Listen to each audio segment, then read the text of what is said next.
Hey everybody, my guest today is Professor Mark Reiff, and we're going to talk about the libertarian argument for reparations. Thank you so much for being here. Pleasure to be here. Thanks very much for having me. Okay, so I'm really interested in hearing about your argument, so I was hoping that you could give me what the core of the argument is. Right. Well, okay. It's kind of a complicated argument, so maybe I'll give it to you in pieces. And I'll start off by just talking about issues of reparations are talked a lot about now in the press, and this is the idea that society in general or certain kinds of institutions owe something. We'll call it reparations. Might be money, might be something else, but it owes something to people who still suffer injuries from historical injustice, right? I mean, everybody agrees that if you're the victim of contemporary injustice, then you have all the usual claims that people have when that happens to them. But when we're talking about reparations, we're talking about claims for historical injustice. And this would include things, the most obvious things, of course, would be things like slavery. That slavery and the subsequent discrimination that Black people suffered give contemporary Black people an entitlement to some sort of reparations. And the other main group that's often talked about in this category are indigenous peoples, that their genocide and stealing all their land and stealing their children and all the just horrible things that were done to indigenous peoples throughout the world, not just in the United States, of course, entitle them to some sort of reparations.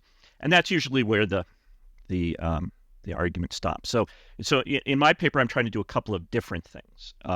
First of all, I want to expand the category of people that we should think of as being entitled to reparations, right? So not just Black people or indigenous people, and not just the normal religious and ethnic minorities that have been subject to various horrible things in the past as well. But most importantly, I think women are entitled to reparations for their historic economic oppression. If you think about it, there was a long period of time where women were not allowed to own property. They were not allowed to inherit property. If they were allowed to own property, they were not afforded credit or all the usual other tools that capitalism provides people to acquire assets. So their ability to acquire assets was terribly limited. And finally, I want to include an even broader category of exploited workers. These are people who work for a living, but were not paid the value of their labor. And so, they lived on the edge and weren't able to acquire assets. And of course, we can see this if we look in contemporary society. We can see that huge numbers, well over a majority of the people in America have no net worth. They have no assets, zero. And part of that, maybe not all of it, but certainly some of it, undeniably some of it, is due to the fact that their ancestors were also not allowed to accumulate assets, and that these assets then couldn't be passed down.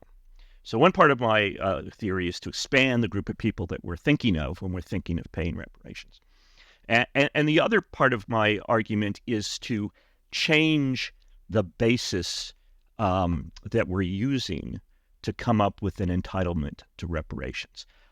Almost all theories of reparations being bandied about today, and there are lots of them, they all have differences between them and things like that, but they're almost all at least based on the principle of equality.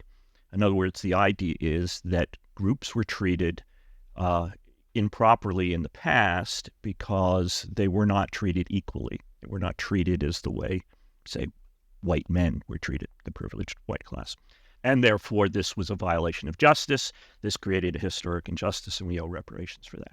Now, I don't think that's a wrong argument. I think that argument, in fact, is correct. I support that argument fully, and so nothing I say should be understood as an argument for that anything based on the principle of equality is wrong. But my argument is based on the principle of liberty.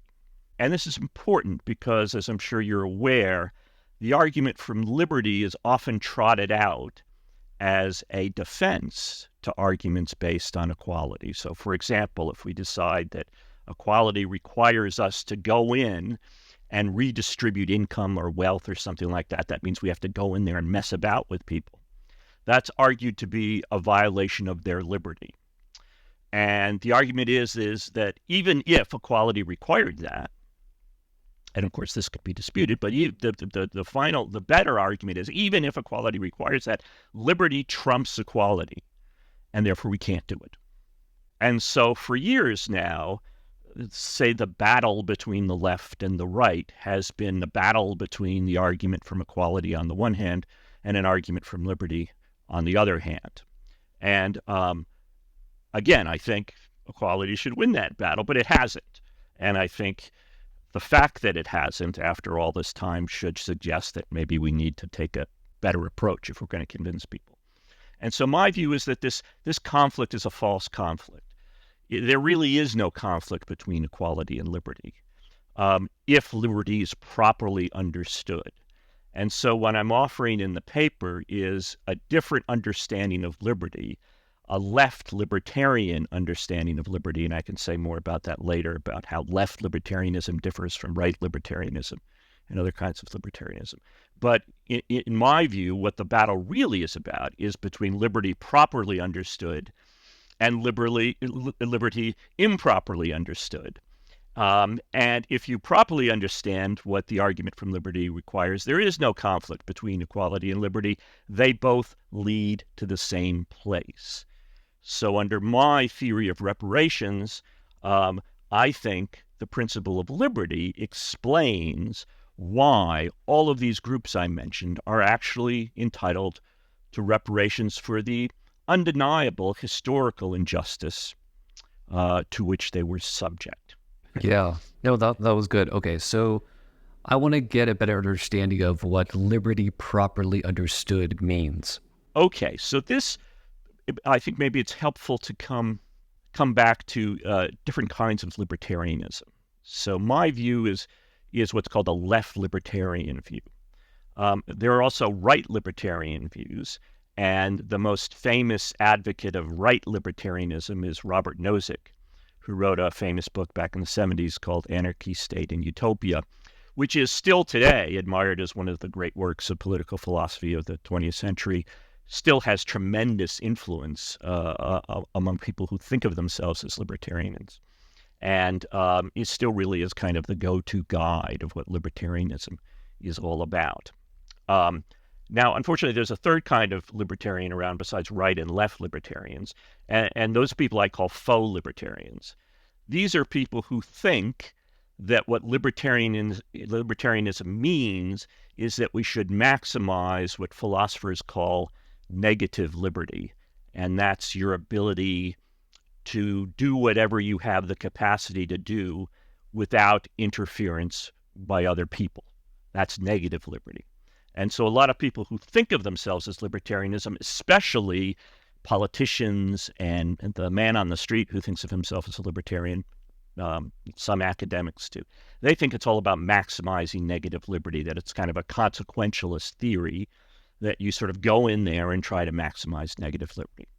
Well, there's lots written about how that's just impossible. I mean, because every time I increase my negative liberty, I often diminish yours. For example, if I have the right to murder you, I have more negative liberty because now I can do something I couldn't do before. But you might say, hey, wait a second, I have less negative liberty if you can go out there and murder me. And so often increasing one person's negative liberty decreases another. And so this whole idea that we can maximize negative liberty in some meaningful way is just incoherent. And so what people whose libertarianism is based on this idea, what it really is for them is kind of an incoherent collection of biases and prejudices. What they really mean is that they should have the liberty to do the things that they want to do, and you shouldn't have the liberty to do the things that they don't like. And that's not a principled basis for anything. Now, right libertarianism is different. It has a principled basis. It leads to different things than left libertarianism does, but it has a principled basis. And what I do in the paper is I use the Nozick's structure for right libertarian thought, and I plug some different different answers into it for the various elements he comes up with. And I show that using that structure, we can come to a view that looks a lot like liberal egalitarianism, the view generated by the principle of equality that says things should be a lot fairer than they are now. Libertarianism, the way Nozick has structured it, has three sort of basic fundamental principles. One is a theory of just initial acquisition, which is a theory of how people come to own things in the state of nature. Second is a principle of just transfer, which says how, if you do own something, you can give it to somebody else, how you do that justly. And the third principle is a principle of rectification, which says if you violate one of the first two principles, you got to remedy that situation. Very simple. Now, those are very general principles, and as you will probably notice, they don't actually tell you what to do in any specific situation. You need to further refine them to see how they apply to the real world. And Nozick does that in his book. And so here's where left and right libertarians diverge. They start with that same structure. Nozick goes one way in deciding what those three general principles mean. Left libertarians go a very different way. And if you go that different way, you can find, I think, some powerful reasons for seeing why the current plight that many formerly oppressed groups find themselves is in part the result of historical injustice, and therefore is a violation of the principle of liberty, that the current distribution of wealth in society is not just, that people do not justly own everything they claim to own. Now, that's very different than saying they don't justly own anything. Of course, they justly own a lot of things, but they don't justly own everything. And if they don't justly own everything, then we're not getting in there and mucking about with their liberty when we're moving things about. We're just fixing it. I mean, example is if you buy a stolen bicycle from someone, right? And you may even then give it to your brother. Your brother's riding around on it. Somebody notices and say, that's a stolen bicycle. Well, your brother may be annoyed and he may be upset, but he's not going to say, well, I mean, I guess if it's stolen, I couldn't receive it from my brother, and he couldn't receive it from the person who purported to sell it to him, so it goes back to the original owner. And that justifies moving assets around in a way that doesn't require us to blame you, right? We don't come out and say, well, you bought a stolen bicycle, you're a bad person. And you can justly say, I didn't know it was stolen. But that's not a defense for someone wanting the bicycle back. It doesn't require that we impose moral guilt on you. And people resent having moral guilt. And that's the problem with the principle of equality, is it usually does require that we blame you for some of this. And so the advantage of my theory is it doesn't provoke the concerns that seem to arise when we talk about reparations based on equality, which is that people don't want to believe that they are guilt. White people, for example, don't want to believe that they should share any guilt for what their ancestors might have done, right? They didn't do those things. In fact, they oppose them. In fact, they support measures to ensure they don't happen again. Why should their moral scorecard be tarnished? And if our theory for generating a remedy requires that their moral scorecard be tarnished, they're going to really resist that. So under my theory, we don't have to do that because it's all about property. It's not about people. Yeah, interesting. Okay. I think it's interesting how you're making a distinction between like the property part and kind of like the blame part. I think everyday people kind of combine the two, right? Like, well, the reason why I have to pay something is because I'm guilty of something, but I didn't do anything. I didn't own any slaves. My parents didn't own any slaves. My grandparents didn't own any slaves, right? And so because I'm not guilty, I therefore shouldn't have to participate in reparations. But then, okay, so that's interesting. Yeah, I can imagine that there would be an advantage of just focusing on the property part, right? And I think everyone can agree to that in some cases. So for instance, if the person if the victim is still alive, everyone can agree to, well, that person should be, compensated, right? We should pay reparations to the person who's alive. But then I think that what makes reparations for something like slavery really complicated or more complicated is because that those people are not alive anymore, right? We're talking about their descendants. So then you would have to make some sort of claim about what belongs to your parents belongs to you after they die, right? Is there an assumption there? Okay, so you said a couple of things that bring up some important decisions. Reparations, remember, is not about compensation. So what you described when you said you might have a claim for compensation, that's a legal claim. We have all sorts of rules about that, about what you have to prove, who you can sue, what you get back, how you calculate all that. And to the extent anybody has a claim for compensation, they should make that claim. There's nothing in my theory that excludes that. The problem is, of course, that most of the people subject to acts of historical injustice, because of course they're historical, they happened a long time in the past, most of them are not alive. Now you said, but the problem is because they passed down to their descendants. Well, that's not really a problem either. For example, if you're hit by a car, you're no longer around, but your kids can sue for compensation for your death, right? So so those kinds of injuries where we have a identified victim and we have an identified violator, they're like property rights. They can get passed down and things, and we can trace all that out if we have to, and people can sue for compensation. So we don't need reparations for that. Our principles of compensation take care of that. Where we need reparations is where those normal rules that allow us to recover compensation don't allow us to provide compensation to people. And there's a difference here. Remember, when we think about, there's two kinds of injustice. When you're hit by a car, it's what's called it's a violation of your individual rights, and that's called a violation of commutative justice, which means someone had a duty to you and they breached it. You were injured, and so you can get compensation from the person. It's about this relationship between you and the person who hurt you. But we also have a kind of justice, which we philosophers talk about, called distributive justice, right? And when we're talking about distributive justice, we're not really talking about something you owe to me. It's a much broader idea. It's how society is organized. And if society is organized, or the results of the way society was organized lead to something we think is injustice, we're not going to point to some person and say, yeah, that's your fault. You've got to pay for it. It's more an obligation of broader institutions, either society at large, or maybe particular institutions, could be a corporation or a police force or something like that, that sort of continues through time. And so we don't have that same, victim violator relationship. We don't need it. It's not part of it. And so we don't need to trace individual incidents like when you get hit by a car, right? It's that you belong to a group, a category of people that were subject to some sort of historical injustice in the past.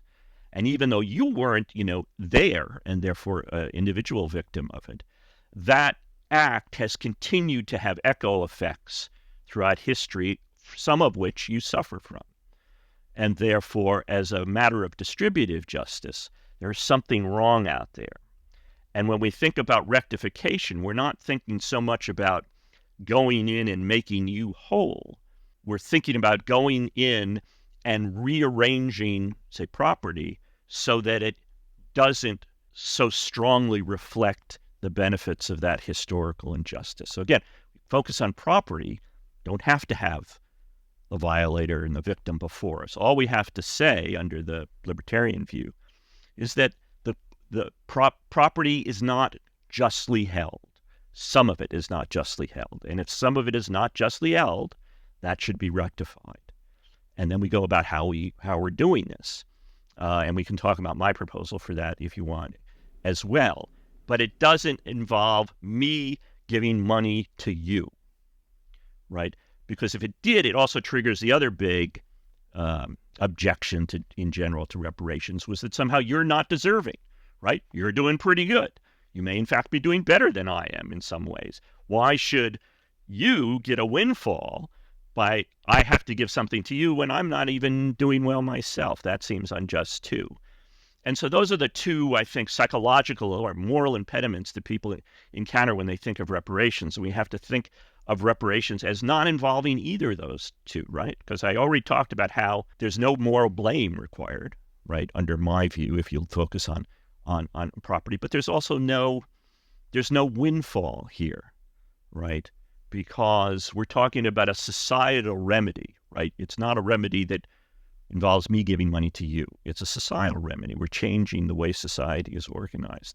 And under my view, everybody benefits for it. Because remember now, under my definition, we've got a very big group of people entitled to some kinds of reparations, right? The vast majority. I mean, even if we include exploited workers, I don't know what the percentage is, but it would be enormous, right? It's almost everybody. But even if we don't include them and we just include women are more than half the population. So again, just from them, we've got, again, a huge number of people. So we have a justification for a huge social problem that then we come up with a social remedy to correct. And everybody at the same wealth level benefits from that, right? Under my reparations, we don't have me paying something to you. We have everybody getting a certain benefit. So I can't complain that you're getting a windfall because I'm getting exactly the same thing too. And we can talk a little bit more about how that works if you want as well.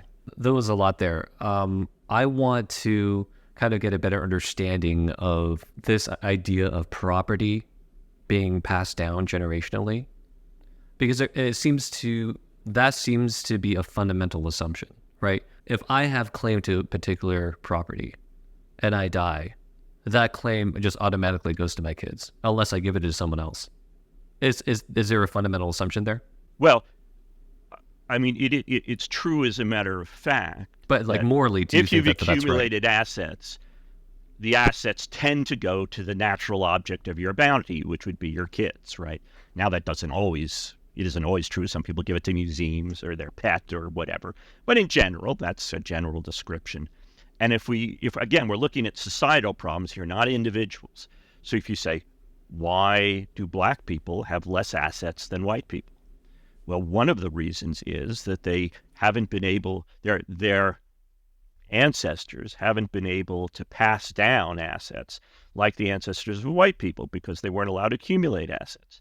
So black people today, at least in part, we can say, tend to have less assets because of this historical injustice. And that would also be true for women. It would also be true for religious minorities. There was the Chinese Exclusion Act. Chinese people weren't allowed to hold assets for a long time in this country. They also, therefore, had less assets to pass down. So the natural objects of their bounty have less than they otherwise would have had. And those are all historical violations, which would then entitle them to some sort of reparations. Same with exploited workers. And of course, even white people can be exploited workers, in fact, are to a large extent. The problem is, as a historical matter, people haven't been allowed to accumulate assets as they should have been and as they would have been in a libertarian world, right? Various impediments have been erected over history that prevented certain kinds of people from accumulating capital. And because they were prevented from accumulating capital, they didn't have the capital to pass on, which means that the current generations of those categories of people have less than they otherwise would have. And in that sense, they've been injured.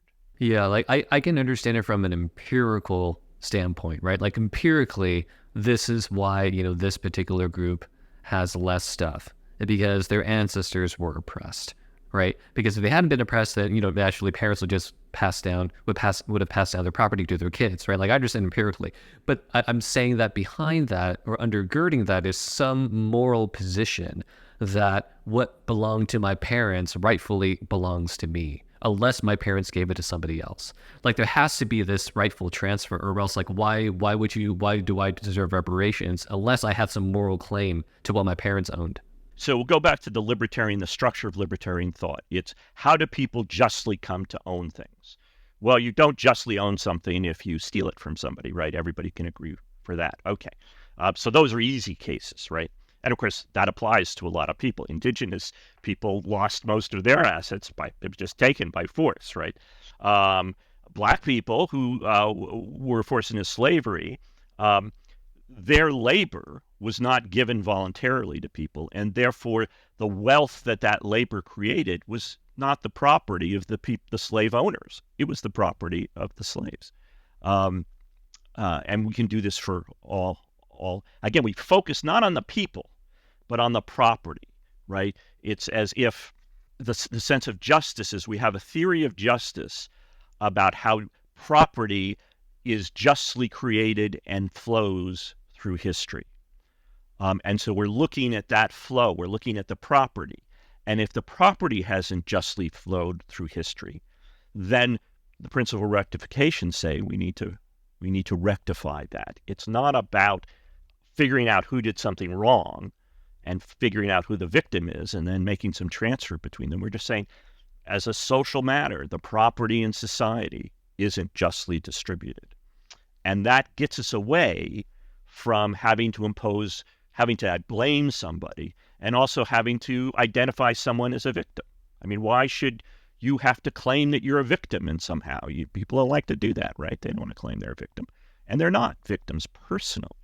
But if we think of this as just as property, as it's like that bicycle, right? That those considerations don't come into it, right? Doesn't matter who the person is or who lost the bicycle or had the bicycle stolen and who the person is who now has it. It's not their bicycle. So the property goes back, or at least a part of its value goes back to is not entitled to be retained by the person who has it. And therefore, there's no reason to complain. But it doesn't mean that you don't have no reason to complain because we're saying you're a bad guy. Doesn't matter whether you're a bad guy or not. It's just that you bought a stolen bicycle. Yeah, and the bicycle, it doesn't belong to you, even if you bought it because the bicycle was stolen. No, I get that. But if you don't, I guess I'm just not sure how this works without identifying victims. Like you have to, or else where does the bicycle go? Obviously, the original owner. No, it doesn't have to go to the original owner is dead. Okay, right? But if the original owners, then who does it go to? Remember, this is the difference between commutative and distributive justice. Only in cases of commutative justice, where there are individual rights involved, are we concerned about identifying who committed the wrongful act, who is the victim, and moving stuff between them. But when we're talking about distributive justice, that's just not an issue. For example, we may agree that as a matter of justice, income is not justly distributed in this country. But that doesn't mean we say, okay, so you owe this guy. I mean, that doesn't even make sense because we're talking about how income is distributed over large groups of people. It's not about individuals. And so we don't even get into thinking about who the individual violator is and who the individual victim is. And there may be no individual violator. I mean, why is income unjustly distributed? It's not any particular person's fault for that. It's society's fault in general for structuring society in a certain way which allows these injustices to happen, and they all might be very small over time, but they add up over time. So we don't need to worry about who identifying a victim and identifying a violator, because what we're doing is we're looking at the property, and the assumption that libertarians make is that if the property is unjustly held, there needs to be some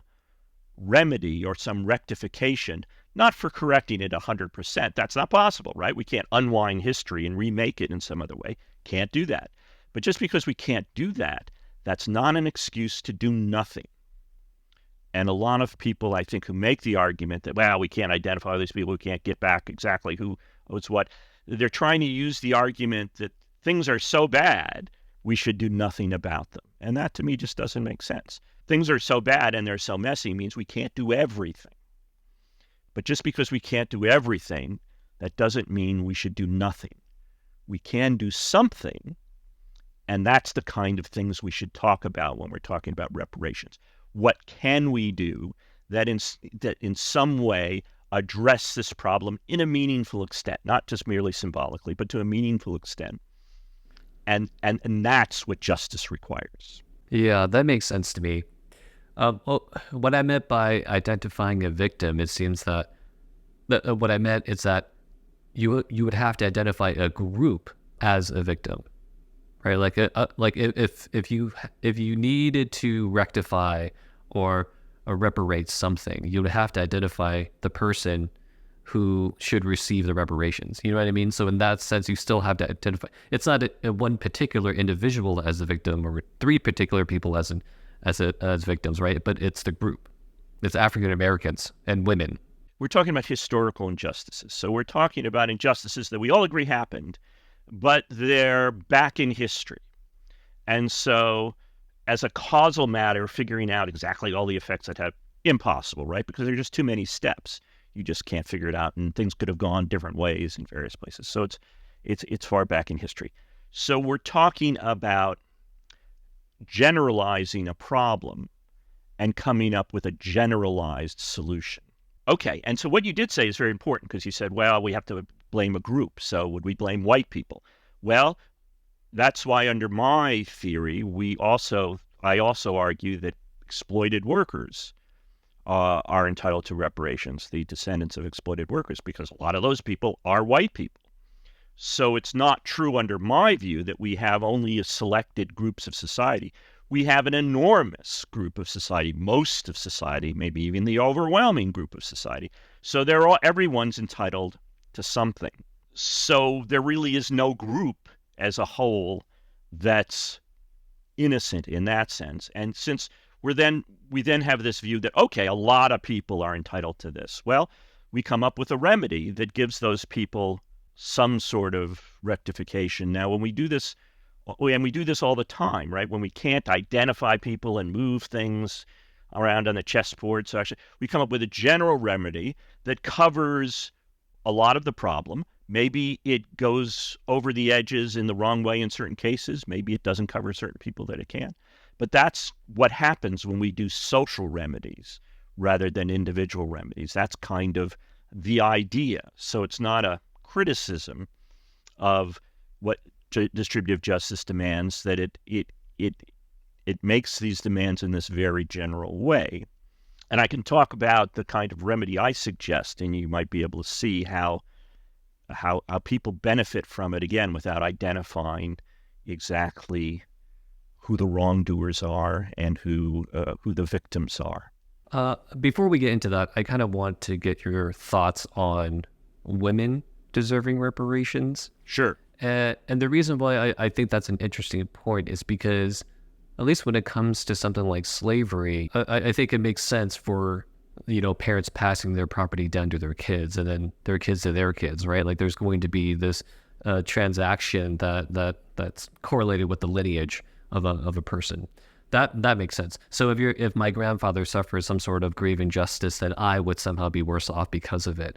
But when it comes to something like women, I don't know if the same thing could be said, right? So it's not like women only pass things down to other women, right? It's like, well, the women were born from a mother and a father, right? So they would get the property from the male lineage as well. So I'm not sure how that fits into this. Okay, great question. Yes, so we're all the children of women, right? We're also all the children of men, but we are all the children of women. So in that sense, again, we can't say, well, I have less assets because all my female forebears weren't allowed to accumulate assets, and therefore, from that side of the family, I received less assets. But of course, that's true. Again, this goes to my argument that this group of people who are intended to benefit is very large, right? You're not going to say, well, it doesn't matter that my mother was discriminated against, because if she was discriminated against, my father benefited and I get assets from my father, so it's all okay. That doesn't feel quite okay, does it? You say, well, I don't know, my mother should have had, if she was deprived of assets, it was her decision about where they should go, and those assets would be managed by her, and then that's still a wrong. It's just because my father might have benefited from that in some way doesn't make it okay. And so when we look at the groups today, remember, we don't care about these, the tracing, right? The same, it went from this person to this person to this person, right? We're looking at whether the groups today, the same kinds of groups, are suffering echo effects from that historical injustice.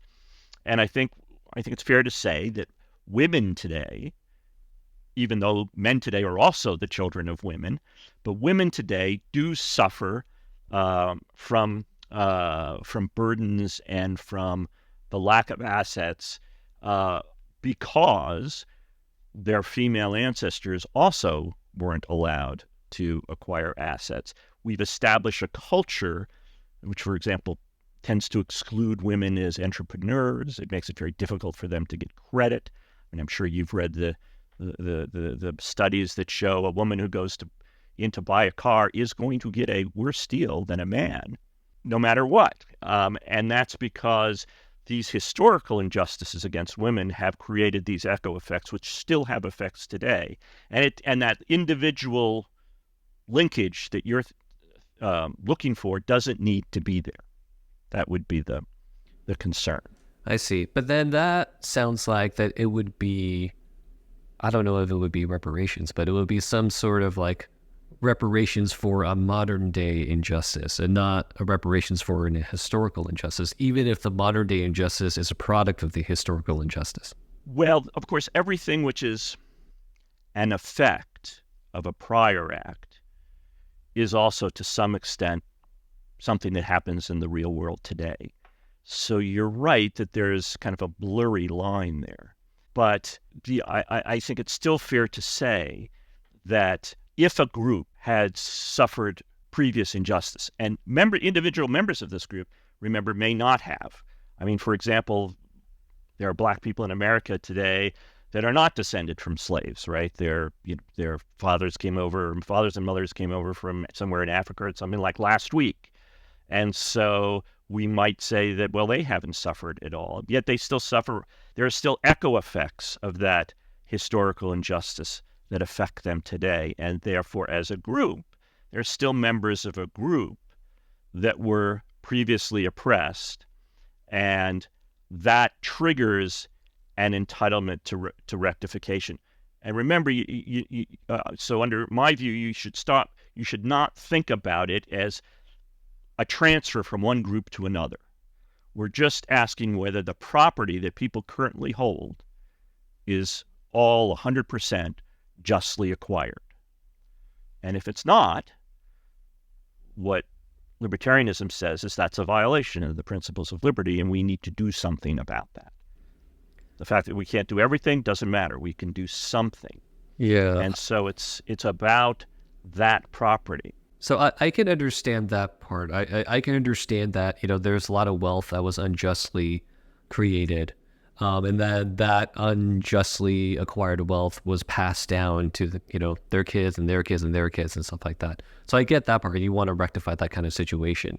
But then you still have to say that this recent immigrant is somehow owed that, or at least some of that money, because they belong to that particular group that was historically oppressed.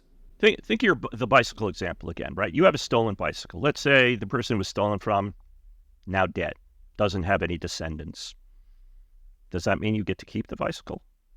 It doesn't seem that it might be convenient that you can't identify who it is that gets it. It doesn't change the fact that that bicycle is still a stolen bicycle and you're not entitled to it.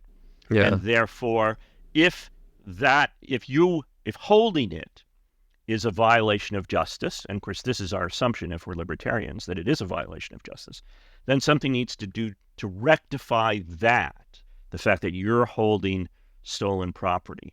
Now that, given circumstances, may not involve giving the bicycle back to the original owner. But that doesn't mean that you just get to keep it. Because, of course, that would suggest that when people do bad things, they should do, terrible things. There's no limit because they want to do such bad things that you can't possibly correct them all. And that then people are going to throw up their hands and says, well, we'll just leave it. Yeah, I would agree that the right response is not that you just get to keep the bike. In that particular situation, I would say that the bike belongs to the kids. You should give it back to to that person's kids if they have Well, what if there kids. are no kids? Yeah, if there are no kids, then yeah, I don't know what to do in that type of situation. Then it just becomes like in the public domain or something. Okay. Can I talk about my remedy then? Okay. Exactly right. Okay. So again, we're focusing on property here. So what do we do? So again, we have a social problem. Not everything everybody owns is justly held. What do we do to make it less unjust? Okay, so my suggestion is that we establish a sovereign wealth fund. And you've probably heard of these.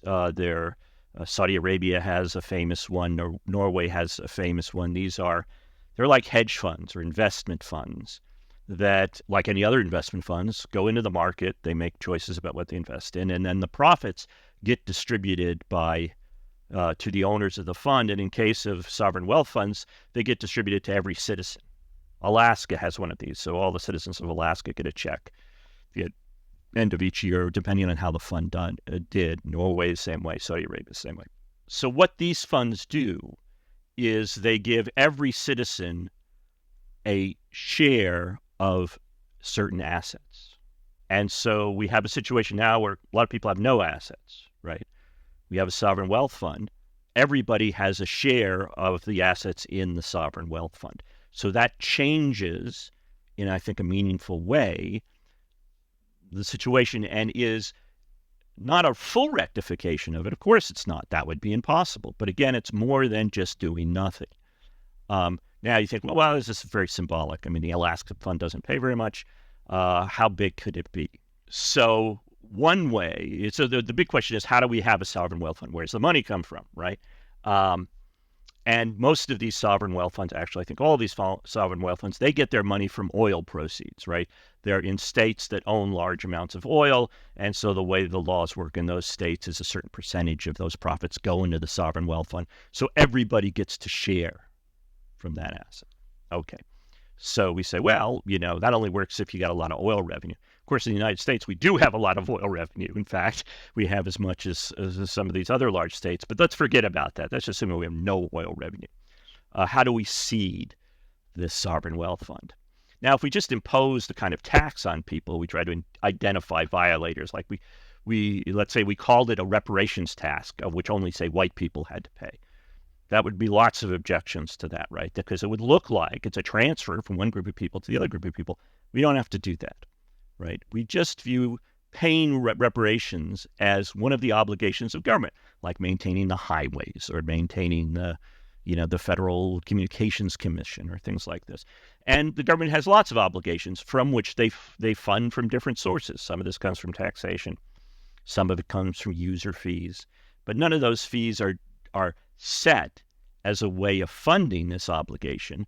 They're just the proceeds of things we would naturally allow government to do. Under libertarian thinking, it is permissible for government to tax people to pay for the cost of its operations. And this is just one of its operations. Interestingly, there's also this very nifty little way of creating a sovereign wealth fund that doesn't even require that. So remember, after the Great Recession, right, we were trying to stimulate the economy, so the Fed reduced interest rates, right? The idea is you reduce interest rates, you stimulate more activity. But then they had reduced them to almost zero. They ran out of room. So what were they going to do? So then they did something called quantitative easing. And quantitative easing means the government increases the money supply. It puts more dollars into circulation, and because more dollars are in circulation, there's more money available to invest in things, and that's going to stimulate the economy. And after the recession, the Fed, and this happens periodically, the Fed put $3.5 trillion into quantitative easing. Now, what does this mean? It means the Fed goes out and buys $3.5 trillion worth of debt instruments from the public. And it doesn't go into the basement and pull out money and say, here's the money for that. The Fed has the ability to create money. It doesn't do anything. It just writes a little book entry Now, the people it buys those debt instruments from get the money, but the Fed just makes a book entry for it. It doesn't, no money gets transferred. It's creating new money. There's now new money in the system, okay? And we did this for years. It didn't cause inflation, and it did help stimulate the economy. Okay, so another way to do the same thing would be to say we have this sovereign wealth fund established, and we've decided for independent reasons that the economy needs stimulation, and therefore we need to engage in quantitative easing. Well, what we could do is, instead of the Fed going out and buying all this stuff, the Fed just gives that money to the sovereign wealth fund, and the sovereign wealth fund then goes out and buys all that stuff.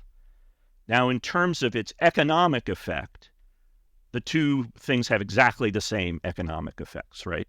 Because in one case, the Fed is just buying all this stuff, and the other, the Fed is giving it to an intermediary who buys all this stuff. And we might even require the intermediary to buy things that the Fed specifies, and we have all sorts of rules about that. So it's exactly the same effect, but the hedge fund now has $3.5 trillion to invest. Now, the largest hedge fund in the world, I think, is still the Norwegian one, which has about $1.3 or $1.4 trillion in it. What could that do? If you had, and I talk about this at the end of the paper, if you had a hedge fund of that size, right, it would generate dividends each year of between $4,000 and $12,000 for every American. 250 million Americans, right, adults, would have a share. And so they would get between 4 and 12 if it was a $1 trillion hedge fund. If it was a $3.5 trillion hedge fund, they would get, well, you just multiply that by 3.5. So that would be, let's see, well, $14,000 to $42,000 a year. How much, where it would be in that range would depend on how the market does, right? And the market varies. Some years it doesn't make any money, but the average return is about 10% over time. Sometimes it goes up to 20%. Sometimes it's a little lower. Sometimes it's somewhere in between there. And those dividends would vary, of course, with how the market performs. But if you got, $42,000 check at the end of the year, that would make a big difference in your life. I think it would make a big difference in my life. If you have zero assets, it would make a huge difference in your life. And if you're really rich, it probably makes no difference whatsoever, but who cares? Because you're already really rich. So we've done something now.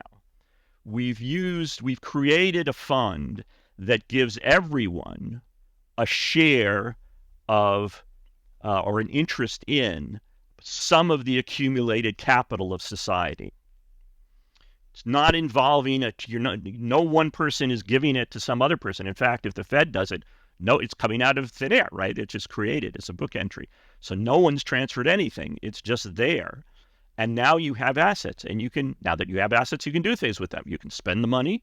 You can borrow against your interest, maybe buy a house. It would, I think, meaningfully affect people's lives.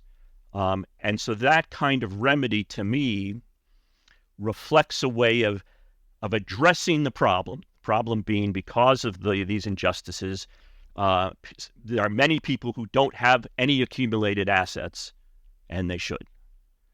We do this, and now everybody's got a share of accumulated assets. And even though everybody's got the same share, there's declining marginal utility of that share depending on how rich you are, right? If you're a poor graduate student, that's a big deal. Just think of this. If you got a check for $42,000 this year, that's a big deal. If you're Bill Gates, probably even notice that. That's a rounding error on some of his money.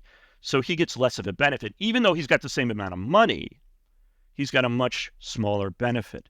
So doing it this way, I think, benefits the people who are most likely to have been affected by these historical injustices. It benefits them a lot more than people who weren't affected, because they've got more money, and so it doesn't mean as much to them. And so that's a way of tying the problem we've identified to the remedy we've identified without requiring any of this individual blame or windfalls to anybody. It just doesn't come into the picture that way. And so I think we've accomplished something. We've identified a social problem. We've come up with a social solution for it. And we've made the people most likely to be among the injured class their lives are now meaningfully better as a result of what we've done. That's my proposal. Interesting. Okay, I didn't expect you to make that move. So you're basically arguing for a basic income guarantee as a response to unjustly acquired wealth. Okay, not basic income. Not basic. Not basic income. So what's the difference? Yes. Okay, good. Okay, so there is, as you know, a big movement now, the universal basic income movement. And that movement is saying, okay, we're just going to give money to people, right? And they can spend it however they want. And we're going to give them enough money that they can, live a decent life. Okay, in a superficial sense, they look similar because in both cases, people are getting a check, right? And the dividend is income, right? So in a sense, they're getting income. But it's very different to say you're getting some income in an amount the government sets, and we're giving that income to you because we're taxing all the rich guys and making them give you that income. That's very different, I think, from saying we've established this fund, we've given everyone a share, and your share is earning that, right? I mean, the first feels like charity, doesn't it? It feels like I'm a victim. I get some money because I'm so worthless. And the rich guys who are really, they're the people who generate income. They can grumble because now they have to pay for you. It just seems to me to have a completely different social statement that it's making than in the case in the sovereign wealth fund, where it's really, we've created assets and we give everyone a share in these assets because it's a share they're entitled to and they've been unjustly deprived of. And then they can do with what they want. And it's also variable, right? On the universal basic income, you get the same amount, whatever it is, it's set by government. And, politicians will start running on the amount, it's going to be set on and things like that. And it has all sorts of other effects. The sovereign wealth fund, it's the height of capitalism, right? You get whatever the fund earns. And so some years, if the market does badly, it's not going to earn very much. But some years it'll earn quite a lot, and on average, it's going to do very well. And it's a completely different feeling, I think, it creates in the people who benefit from it. They think, those are my assets. That I have that share, not because I'm a victim, but because we've, as a society, recognized that assets are not currently justly distributed. And we're going to do something here which gives people who don't have any assets now some assets. And so I think it's really different, and it's important to keep one's eye on that difference because we're not just giving people money. That, again, triggers this idea that people are getting money for nothing, they don't deserve it, all those kinds of things that people object to. That, I don't think, happens with the sovereign wealth fund, and those differences are really important, I think. Yeah, okay. Like when I think about reparations, I think I approach it from a very particular perspective of this mindset of some group being a victim and some group being kind of like the perpetrator, right? But the way that you're approaching it, because you're focusing on property and unjustly acquired property, I don't even know if I would consider that to be reparations. I would almost, I don't know. One reparations is a word that there's no accepted definition of, and one can define it in any way they want. So I think you're right. Some people would bristle at that. And an objection I've heard a bit to my proposal is that, well, this is very morally unsatisfying. Yeah, it's hard to identify the perpetrators and identify the victims, but that's what justice requires, right? We got to find these people. They got to stand up and say, yeah, I'm white. I bear guilt from it. Or, yes, I'm black, or I'm a woman and I've been injured by it. And then we're rearranging things like that. But that, to me, is not what reparations are about. Because if we can identify those things in the individual way, we're back in this commutative justice field. And then we're just doing compensation, which we do all the time anyway. It's nothing special. Reparations, to me, is a special remedy for historical injustice that, because of the fact that it occurred a long time ago, we can't identify people like that. None of these usual rules about how we get compensation out of people, none of those can apply. So we have an undoubted injustice, but the normal rules don't apply. What are we going to do about that? And that's what I think we should think of as reparations. Now, some people might agree with you and think, well, that doesn't sound like reparations to me, which is fine. People can define the term anytime they want. But it's something. What are we going to call it? Another thing we could call it, if we're libertarian, remember, the libertarian principle says that if there are violations of the first two principles, what you need is rectification. It doesn't actually use the word reparations. I think of reparations as one of the methods of rectification.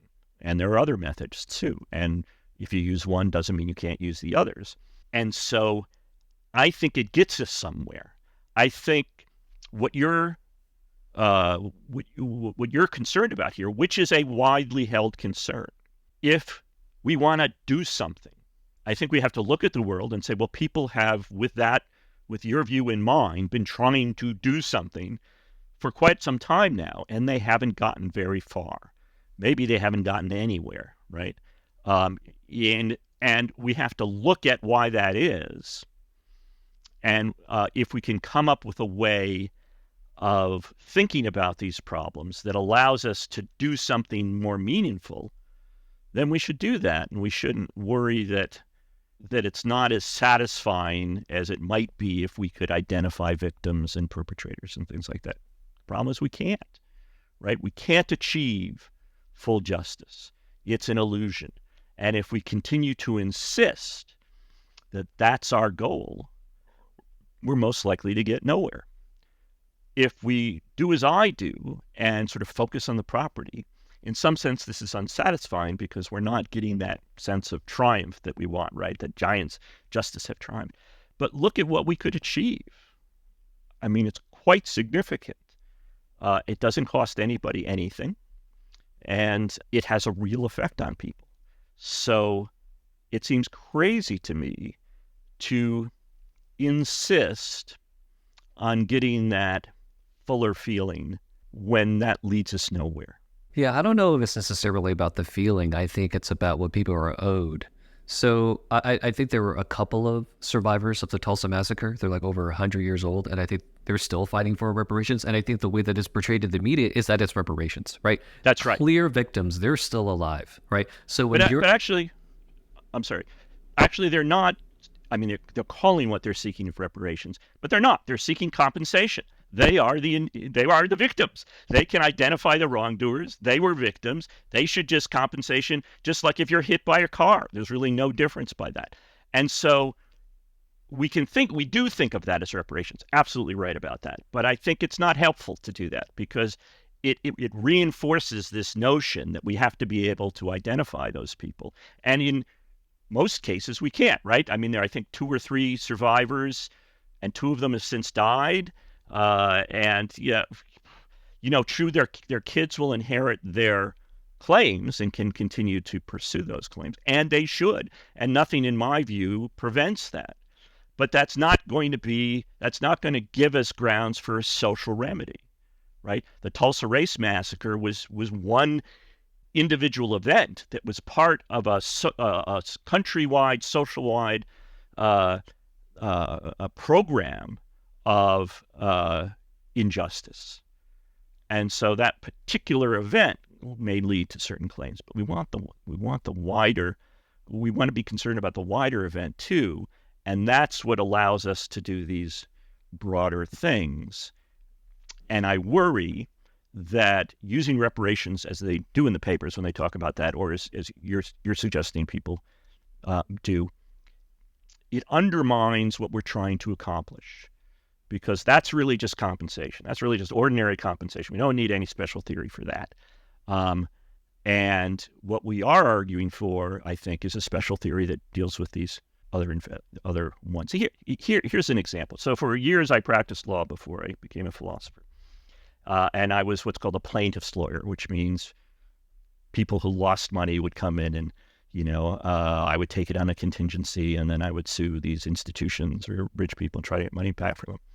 And, they always would come into my office and they would describe what happened, which was often, clearly unjust. And they would say, I just want to feel that I've been vindicated, that when I've got claimed I was mistreated, they didn't pay attention. In fact, they mistreated me more. I want the record clarified so that it's clear I was mistreated. And I understand that feeling. I felt it myself when I've been mistreated. But this is something, that feeling of that ultimate justice that they're seeking, you can never have, in my experience. You can never get that feeling. What you can get is money.